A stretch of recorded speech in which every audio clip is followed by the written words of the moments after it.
केजरीवाल साहेब आलेत. केजरीवाल साहबाना कशाला अटक केलेली? कोणी म्हणून. केजरीवाल जी, मैं आपको बताता हूं, यहाँ कल्याण में भाजपा का एक विधायक है गणपत गायकवाड़. त्यांनी पोलीस स्टेशनमध्ये गोळीबार केला आणि प्रेसनी त्यांना जेव्हा विचारलं त्यांनी सांगितलं हो मी गोळीबार केला. पण जर या मिंद्याच्या हातामध्ये हे राज्य राहिलं तर महाराष्ट्रामध्ये गुंडाराज सुरू होईल. आणि सुनी सुनाई बातों पर आपके ऊपर जो कार्रवाई की, ते गणपत गायकवाडचं स्टेटमेंट चॅनलकडे आहे, वृत्तपत्रात आलेलं आहे. त्यांनी सांगितलं की माझे करोडो रुपये मिंदेकडे आहेत, क्यों नहीं ईडी एकनाथ शिंदे की इंक्वायरी करती, मिंदे की इंक्वायरी क्यों नहीं करते?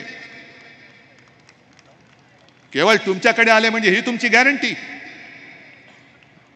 की भ्रष्टाचार करा, जेवढं खायचं तेवढं खा, पण खाऊन भाजपात या, आपको कुछ भी नहीं होगा, बाल बाका नहीं होगा, ये मेरी गॅरंटी है, मोदी जी की गॅरंटी आहे. या सगळ्या गॅरंट्या करंटी गॅरंटी ही आता बस झाली. आजपर्यंत महाराष्ट्राच्या तुम्ही पाठीत वार केला. मी प्रत्येक सभेत सांगतो तेच तुम्हाला सांगतो की हा महाराष्ट्र भोळा आहे, बाभळा आहे, पण हा महाराष्ट्र मूर्ख नाही आहे. महाराष्ट्राला जर का कोणी प्रेमाने आलिंगन दिलं तर महाराष्ट्र सुद्धा प्रेमाने आलिंगन देईल.